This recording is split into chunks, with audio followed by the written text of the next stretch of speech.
2 days mini விளாக்கு Saturday ஃப்ரைடேவும் தான். இது Saturday evening தான். கொஞ்சம் கிச்சனில் கொஞ்சம் பாத்திரம் ஃபுல்லாக இருந்துச்சு, எல்லாமே எடுத்து சிங்கில் போட்டு கேஸ் ஸ்டவ் கவுண்டர் டாப்லாம் க்ளீன் பண்ண போகிறேன். என்னன்னு தெரியல, எனக்கு ஒரே தலைவலியாகவே இருந்துச்சு, வேலை செய்ய முடியவே முடியல. கொஞ்சம் வீட்டில் ரொம்ப மனசில் ரொம்ப ட்ரெஸ்ஸாக இருந்ததுனால தலைவலி தான் அதிகமாக இருந்த மாதிரி இருந்துச்சு.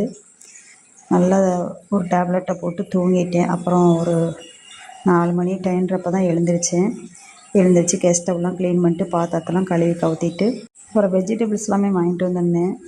சரவணா ஸ்டோர் போயிருந்தேன், வெஜிடபிள்ஸ்லாம் வாங்கிட்டு வந்திருந்தேன். அது அப்படியே இருந்துச்சு. சரி, அதெல்லாம் எடுத்து ஃப்ரிட்ஜில் வச்சுக்கலான்றக்காக தான் இப்போ எல்லாமே எடுத்து வச்சிட்ருக்கேன். நம்ம வீட்டில் இருக்க கோமாதா ரொம்ப அழகாக இருக்குது, இதே மாதிரி கோமாதா எனக்கும் வேணும் அப்படின்னு நம்ம ஃப்ரெண்ட்ஸ் கேட்டிருந்தாங்க. அவங்களுக்காகவே இதையும் வாங்கிட்டு வந்திருக்கேன். நீங்கள் கோமாதா வழிபாடு பண்ணுறப்ப பார்க்கவே அவ்வளோ அழகாக இருக்குக்கா, அதனால தான் அதே மாதிரியே எனக்கும் வேணும்னு தோணுச்சு அப்படின்னு சொன்னாங்க. சரி, இவ்வளோ தானே வாங்கி கொடுத்துறேன்ட்டு அப்புறம் வாங்கி கொடுத்துட்டேன் அவங்களுக்கும்.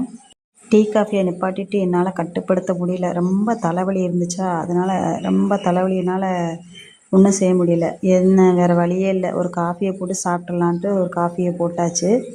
எனக்கு காஃபி குடித்தா அந்த காஃபிக்கு மேலே காஃபி பவுடராக இருக்கணும், அப்போ தான் காஃபி குடித்த மாதிரியே நல்லாயிருக்கும். அதனால் அந்த மாதிரி தான் போட்டுக்குவேன் நான் எனக்கு காஃபி போட்டால்.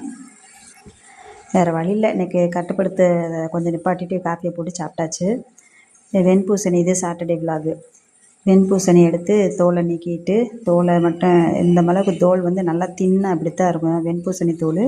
இதில் உள்ள பல்ப்பை மட்டும் எடுத்து வச்சுருக்கேன். இப்போ மிக்ஸி ஜாரில் சேர்த்து நல்லா நைஸாக அரைச்சிக்கலாம். இது கூட ஒரு கொஞ்சமாக மிளகு, ஒரு இந்த அளவுக்கு மிளகு சேர்த்துக்கலாம். ஒரு சிட்டிகை அளவுக்கு சீரகமும் சேர்த்துக்கலாம். சிட்டிகை அளவு உப்பு, இதை மட்டும் சேர்த்து நல்லா நைஸாக நல்லா அடிச்சுட்டு அதுக்கப்புறம் தான் தண்ணி சேர்க்கணும். நம்ம தண்ணி முதலே சேர்த்துட்டோம்னா அது கொஞ்சம் நல்லா அரைப்படாது, அப்படியே திப்பியாக அப்படியே நிற்கும். அதனால் நான் இப்போ நல்லா இதை மட்டும் சேர்த்து நல்லா நைஸாக அடிச்சுட்டு அதுக்கப்புறம் தான் நான் தண்ணி சேர்த்துக்கிறேன்.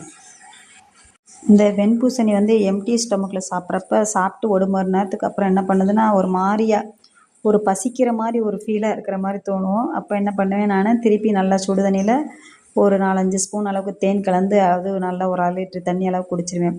இப்படி லிக்யூட் ஐட்டமாக ஒரு 9:30 வரைக்குமே சாப்பிட்டுட்டே இருப்பேன். அதுக்கப்புறம் ரொம்ப லேட்டாக தான் டிஃபனே சாப்பிடுவேன்.